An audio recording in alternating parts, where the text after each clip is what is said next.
Good afternoon. It's Wednesday, April 26th, 2017. For All Western New York News and Radio, I'm Scott Leffner. Cloudy skies today gradually become mostly sunny with a high near 74 and an overnight low around 59. Thursday will be mostly sunny with a high near 83. Today we start with lots of police news. New York State Police are investigating a fatal crash that took place around 5:15 p.m. Tuesday on State Route 77 in Alabama. Police say they responded to a 2006 Ford F-250 that struck a tree. The operator, Joseph Manley, age 19 of Albion, was traveling northbound on State Route 77 and crossed the southbound lane and struck a tree on the west side of the roadway. Genesee County Coroner Jeffrey McIntyre responded and pronounced Manley dead. The cause of the collision remains under investigation. A 22-year-old Chenango Forks man is facing charges of theft and criminal mischief after house-sitting for an East Valley Road family. According to state police, Daniel L. Haskell had been allowed to house-sit while the family was out of town. When the family returned, they found several items in the house were damaged or missing. A Polaris Ranger and ATV owned by the family were also damaged by Haskell. Haskell was charged with third-degree unauthorized use of a vehicle, petty larceny, and fourth-degree criminal mischief. 4 defendants were arrested and charged by criminal complaint with operating a methamphetamine conspiracy in Livingston County. Kurth Radance, age 26, and Kenneth Hogue, age 55, both of Dansville, Brandy Shoemaker, age 37, of Rose, and Andrew Culleton, age 37, of West Seneca, were charged with possession with intent to distribute and distribution of methamphetamine and conspiracy to possess and distribute methamphetamine. Radance and Hogue were also charged with maintaining a drug-involved premises, and Radance also faces charges of possession with intent to distribute and distribution of methamphetamine on a premises where a child was located. A pair of Jamestown women are facing charges following a traffic stop on Wednesday on State Route 244. According to New York State Police, 22-year-old Letitia L. Postal was stopped for failing to dim her high beams. After a legal search of the vehicle, a small amount of marijuana and several methadone pills were located in the vehicle.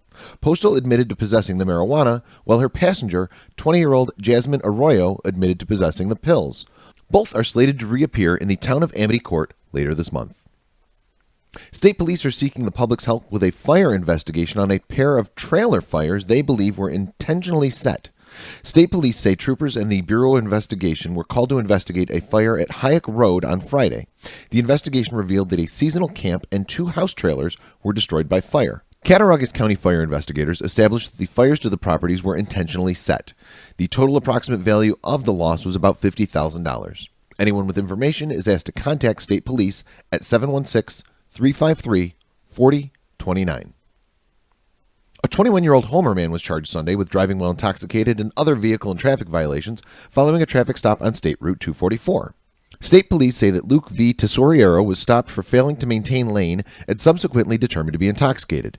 He was taken to the Amity Troopers Barracks for processing, where he was found to have a 0.12% blood alcohol content. Tesoriero was issued traffic tickets returnable to the village of Alfred for May. A 26-year-old Canisteo woman was charged April 18th with driving while intoxicated following a traffic stop on State Route 21. State police say that Margaret R. Rogers was stopped for having no license plate light and New York State inspection. She was subsequently determined to be intoxicated and taken to the Amity Troopers Barracks for processing, where she was found to have a 0.12% blood alcohol content. She was issued traffic tickets returnable to the town of Almond Court later this month. And finally, a 51-year-old Lockport man was charged Monday with DWI following a traffic stop on Transit Road. State police say that troopers stopped Eddie A. Robinson for traveling 62 in a 45. They determined him to be intoxicated and took him to the Lockport Troopers Barracks for processing, where he consented to a breath test that recorded a 0.17% blood alcohol content. Robinson was released on traffic tickets and is due back in town of Lockport Court at a later date. On to sports. Nico Goodrum's 2-run 8th inning homer led the Rochester Red Wings to a 5-4 victory over the Gwinnett Braves Tuesday night at Frontier Field. The teams meet again this afternoon.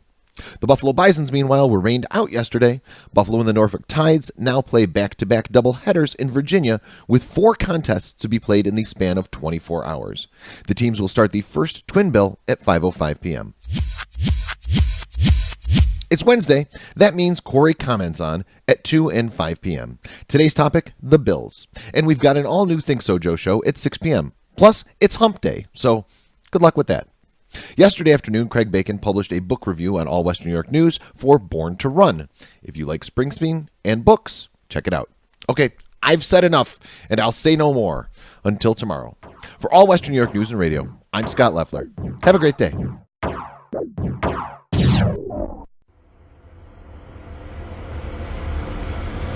Gojira has been rocking the heavy metal scene for more than 20 years, going from near obscurity to being labeled as one of the genre's leading new millennium upstarts. They're one of the supporting acts on Metallica's upcoming tour, but before that, you can catch them at the Rapids Theater Tuesday, May 16th. Tickets are just $30 in advance and $35 the day of the show. That's Gojira at Rapids Theater, May 16th.